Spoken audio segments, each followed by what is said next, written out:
Une femme noire a été ridiculisée lors d'un mariage de millionnaire, mais personne ne savait qu'elle était 100 fois plus riche que tous. N'a-t-elle pas compris que ce n'était pas un endroit pour deux employés? La voix tranchante de Vanessa. Richmond résonna dans le hall en marbre assez fort pour que tous les invités élégants tournent la tête. Des rires ont rapidement éclaté lorsque Maya Jackson s'est retrouvée au milieu de la salle de bal. Sa simple robe bleu sarcéline satin bleu sarcelle contrastait fortement avec l'estenue de créateur qui remplissait la salle. Le Crystal Palace, hôtel était illuminé ce soir-là, accueillant le mariage de l'année entre l'héritier pharmaceutique Richard Wellington et l'influenceuse de mode Vanessa Richmond. Les lustres en cristal vénitiens reflétaient dans les coupes de champagne, Dom Perignon, tandis que la crème de la société circulait dans la salle parfumée d'orchidées rares. Maya chérit quelle surprise. La ravissante Vanessa s'approcha de sa robe de mariée recouverte de perles qui glissait en faisant un léger bruit sur le sol. Un photographe immortalisait chaque instant, tandis que les demoiselles d'honneur formaient un demi-cercle protecteur autour de la mariée. Tu as vraiment compris que qu'était une invitation à la cérémonie et non pour faire le ménage avant? La blague fut suivie d'autres éclats de rire. À 36 ans, Maya Jackson conservait une posture sereine. Ses yeux bruns foncés ne trahissaient aucune gênelle. Tenait un petit paquet en papier fait main. Je suis venu honorer ton grand jour, Vanessa, comme promis. La mariée arracha le paquet des mains de Maya d'un mouvement brusque. Oh, regarde ça en baladant. Du papier recyclé. C'est très consciencieux d'être aparte. Elle déchira le papier devant tout le monde, révélant une petite boîte en bois sculptée. Je parie que c'est un bijou fait main. Alors tu es l'une des demoiselles d'honneur. Camilla Porter, PDG d'une marque de cosmétiques, a donné un coup de coude à un autre invité.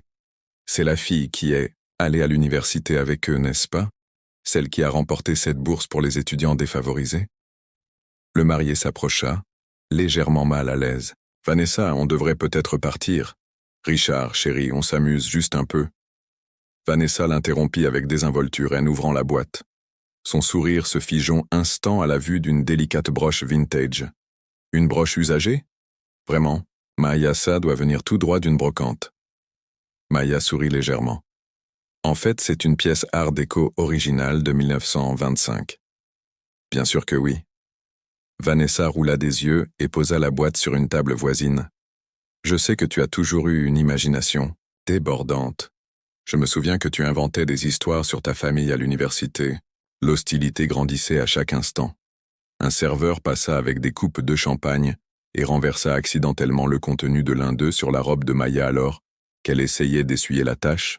Une voix masculinaise fit entendre « Il est peut-être temps d'appeler la sécurité. On dirait qu'on a un intrus. » « Ce n'est pas un intrus, » répondit Vanessa avec une fausse douceur. C'est une ancienne collègue qui n'a pas compris que nos chemins se sont séparés il y a longtemps. En fait, je pense qu'elle est venue me rappeler tout le chemin que j'ai parcouru et à quel point certains sont restés à la traîne. Le gardien de sécurité s'approcha, embarrassé mais déterminé. « Madame, je vais devoir vous raccompagner à la sortie. » Maya ne put s'empêcher de répondre. « Je vais vous accompagner. » Alors qu'elle était escortée à travers la foule d'invités qui chuchotaient et riaient, elle gardait la tête haute, ses talons bas résonnant sur le sol en marbre. Les rires et les commentaires la suivaient-elles des flèches? Pensait-elle vraiment qu'elle avait sa place ici? Elle voulait probablement ramasser les restes du buffet. Cette robe devait avoir été achetée en solde. Vanessa, désormais au centre de la pièce, leva son verre. « Mes amis, excusez-moi pour cette petite interruption. C'est la preuve que toutes les histoires n'ont pas une fin heureuse, du moins pas pour tout le monde. » Les rires s'intensifièrent lorsque Maya atteignit la porte. C'est à ce moment-là que le valet se précipita en courant, l'air affolé. Il murmura quelque chose à l'oreille du directeur de l'hôtel qui rougit immédiatement. L'homme en costume impeccable courut vers le garde de sécurité qui escortait Maya en lui faisant signe frénétiquement de s'arrêter. Ce que personne dans cette salle remplie de bijoux fantaisie et de sourires encore plus faux n'aurait pu imaginer c'était que le Crystal Palace Hotel, avec ses 50 étages d'un luxe inégalé, appartenait à une seule personne dans la villette qu'elle venait d'être, expulsée de son propre établissement. La broche vintage que Vanessa avait si négligemment jetée était la dernière pièce qui manquait à une collection de bijoux d'une valeur de plus de 50 millions de dollars. Et ce n'était que le début d'une soirée qui allait changer à jamais la notion de valeur dans ce cercle social.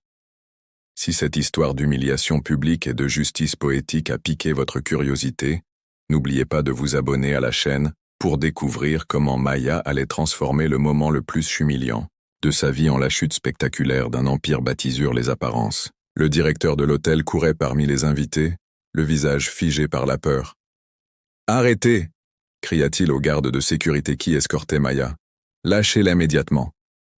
Son ton urgent fit taire la salle instantanément. Vanessa, toujours saine train de rire au milieu de la fête, fronça les sourcils. « Qu'est-ce le problème, Jeffrey?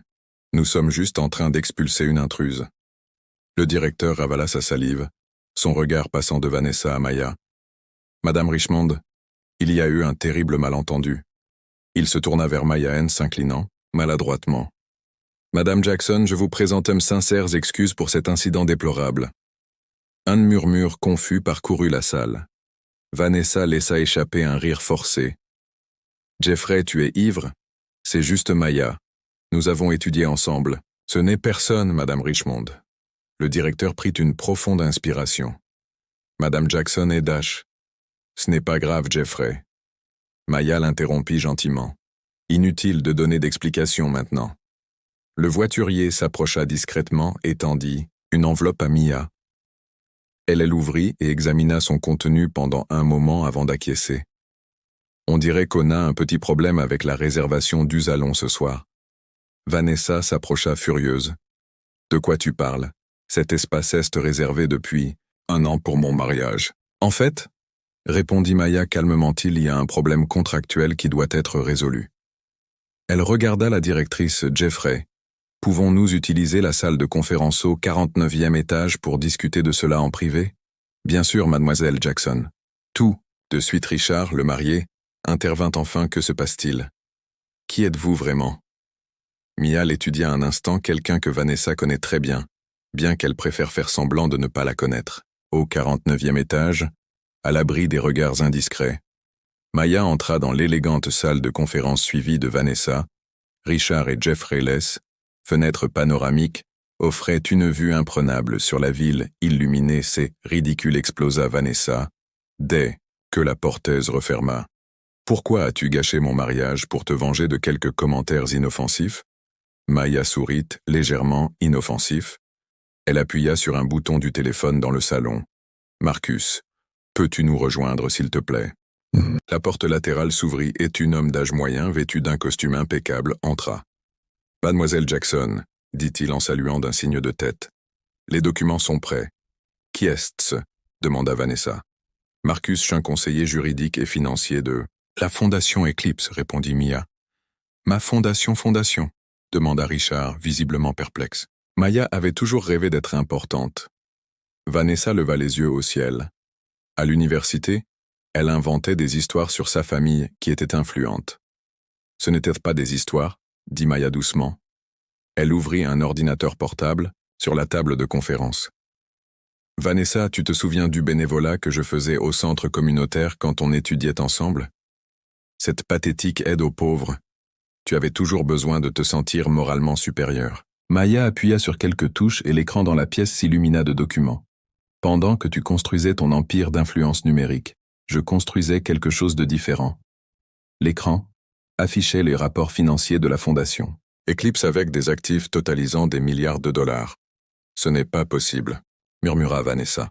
« L'hôtel Crystal Palace fait partie d'un portefeuille de propriétés de luxe géré par la fondation Eclipse, expliqua Marcus parmi d'autres investissements.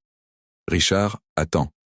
La fondation Eclipse, la même qui vient d'acquérir 51% des parts de Wellington Pharmaceutical. Maya acquiesça. Ton père s'est montré très coopératif pendant les négociations, dit Richard. Vanessa regarda Richard avec stupéfaction.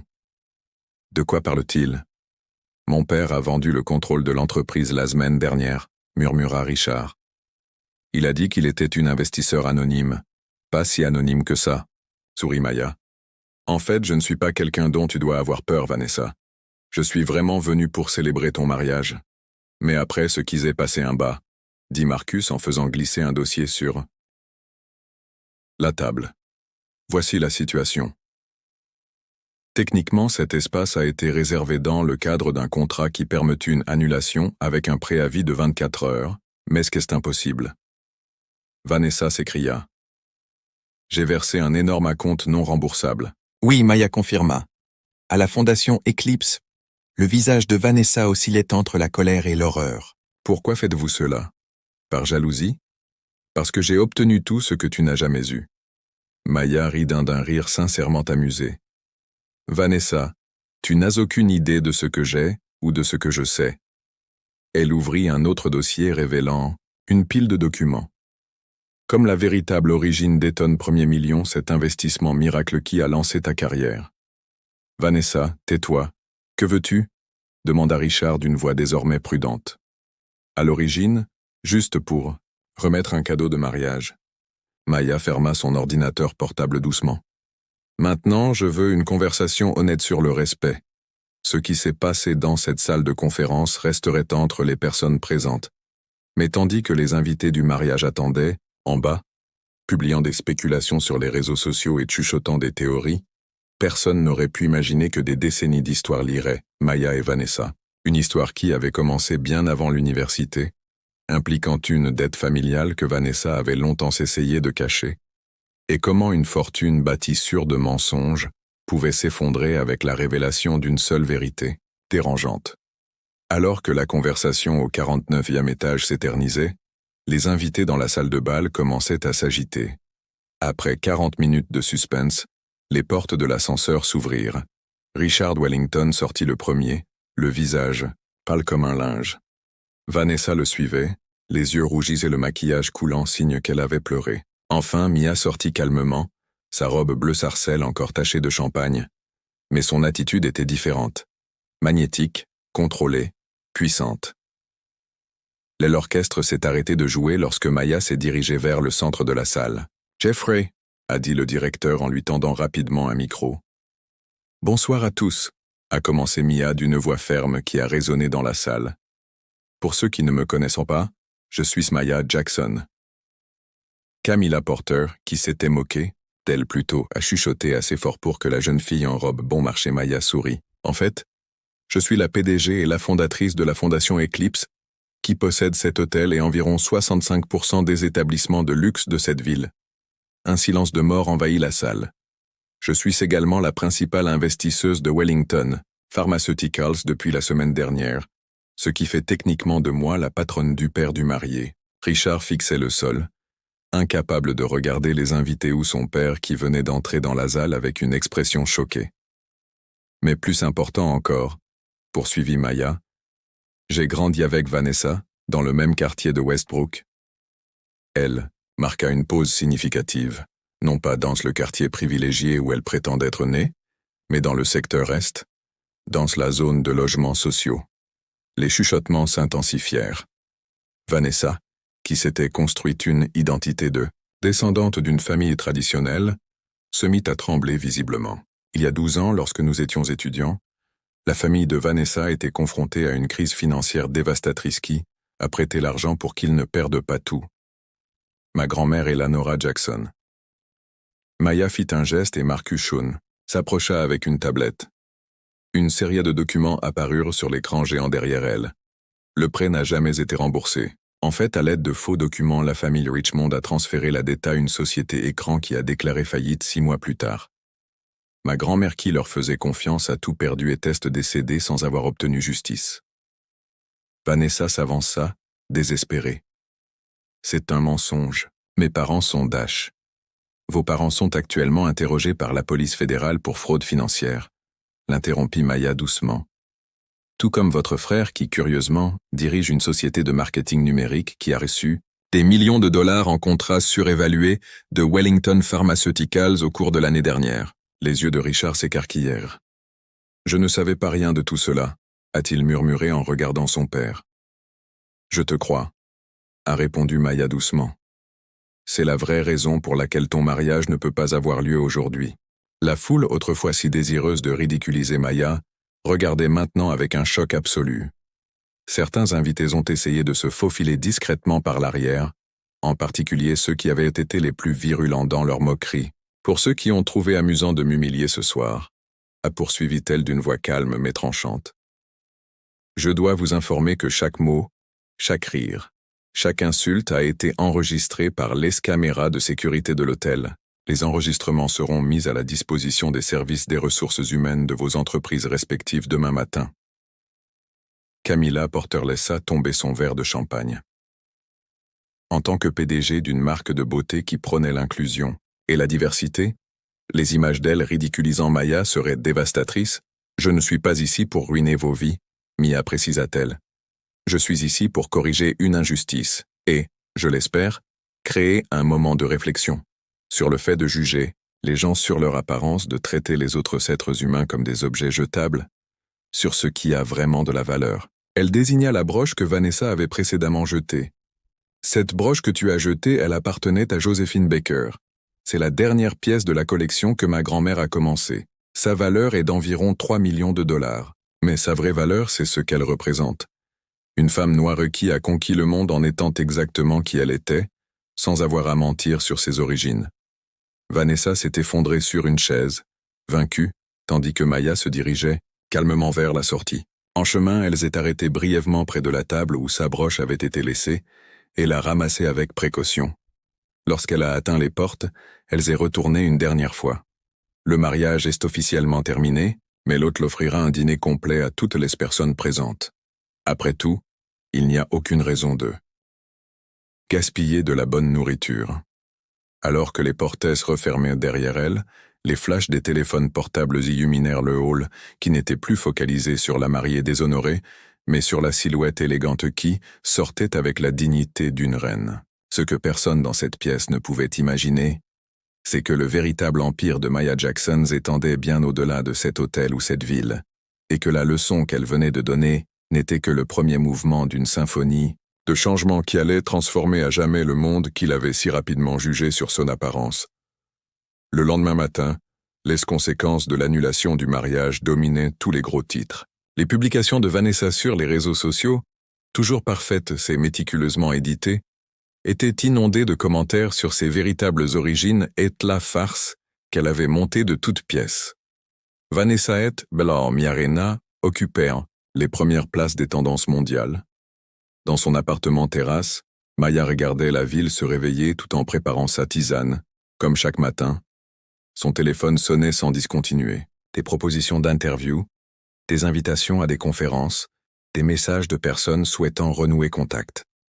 Elle ignora la plupart d'entre eux, ne répondant qu'à un SMS de Richard. « Maya, je peux te voir? Aujourd'hui, j'ai besoin de parler. » 3 heures plus tard, ils se retrouvèrent dans un café tranquille loin du centre-ville.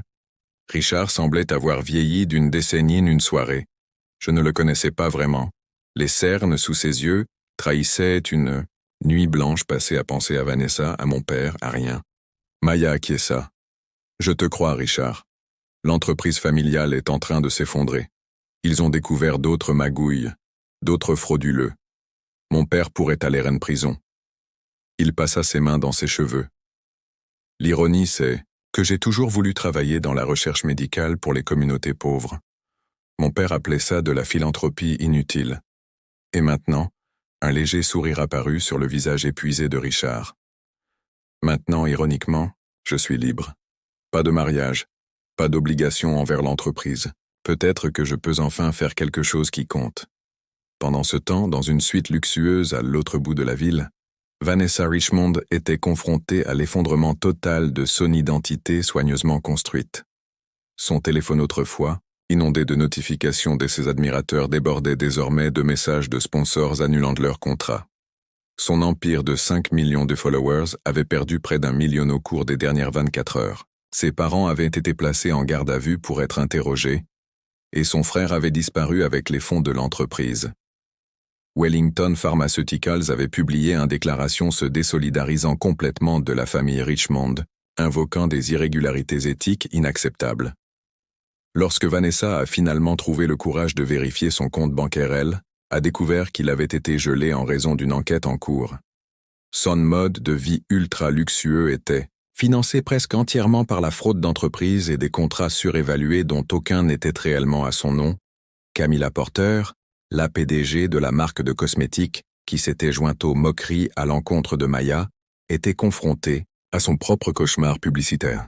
Les enregistrements de la sécurité de l'hôtel A montrant en train de ridiculiser une femme noire qui avait réussi avaient été divulgués en ligne. Pour une marque dont le slogan était « La beauté, c'est l'inclusion », les dégâts étaient catastrophiques. Les actions ont chuté de 40% en une seule journée. Une semaine plus tard, Maya a reçu une invitation inattendue. La prestigieuse université de Wellington où elle et Vanessa avaient étudié voulait qu'elle prenne la parole lors de leur cérémonie de remise des diplômes. Devant des milliers de diplômés, Maya est montée sur scène vêtue d'un tailleur impeccable mais sans ostentation. Le silence était total lorsqu'elle s'est approchée du micro. « Il y a 12 ans, j'étais assise à votre place », a-t-elle commencé d'une voix calme mais ferme. La seule différence, c'est que pendant que mes collègues prenaient des photos avec leur famille, je travaillais à la cafétéria du campus pour payer mon dernier mois de loyer. Elle a marqué une pause, le regard balayant la mer de visages attentifs. Ma grand-mère Eleanora disait toujours que la richesse ne se mesure pas à ce que l'on montre aux autres, mais à ce que l'on construit quand personne ne regarde. Elle est décédée en croyant avoir tout perdu, mais son héritage perdure dans chaque école que nous avons construite, dans chaque bourse que nous avons financée et dans chaque vie que nous avons transformée en silence. Maya prit une profonde inspiration avant de poursuivre. Le monde essaiera de vous convaincre que les apparences comptent plus que l'essence, que les vêtements de marque valent plus que le caractère, que les likes sur les réseaux sociaux sont plus importants que l'impact réel, c'est un mensonge. L'auditorium éclata, en applaudissements. 3 mois plus tard, la fondation Eclipse, désormais dirigée publiquement par Maya Jackson, lança un programme révolutionnaire de microfinance pour les entrepreneurs issus de communautés marginalisées. Richard Wellington, dépouillé de son nom de famille et de sa fortune, devint directeur de la branche de recherche médicale de la fondation axée sur les maladies négligées, qui touchent principalement les populations défavorisées. Quant à Vanessa Richmond après, une brève période où elle a fait le buzz pour toutes les mauvaises raisons, elle a disparu de la vie publique. La rumeur disait qu'elle travaillait comme vendeuse dans un grand magasin d'une petite ville sous un autre nom. Son dernier message sur les réseaux sociaux avant de fermer tous ses comptes était simplement « Désolé ». La broche de Joséphine Baquera trouvait sa place d'honneur dans le bureau de Mayanon, pas comme symbole de statut social ou de richesse, mais comme un rappel que notre véritable héritage ne réside pas dans les bijoux que nous portons, ou les titres que nous affichons, mais dans l'intégrité avec laquelle nous vivons. C'est l'impact que nous laissons. Maya Jackson avait transformé une nuit d'humiliation. Publiquer une plateforme pour un changement systémique passe pour se venger, mais pour rendre justice, pas pour détruire, mais pour reconstruire. Car la véritable richesse n'a jamais été une question d'argent ou des statuts. Elle a toujours été une question de pouvoir rester fidèle à soi-même lorsque le monde essaie de vous convaincre du contraire. Alors qu'elle admirait le coucher de soleil depuis sa fenêtre ce soir-là, Mia sourit en pensant à sa grand-mère. « Nous avons réussi, grand-mère », murmura-t-elle. « Nous avons réussi. »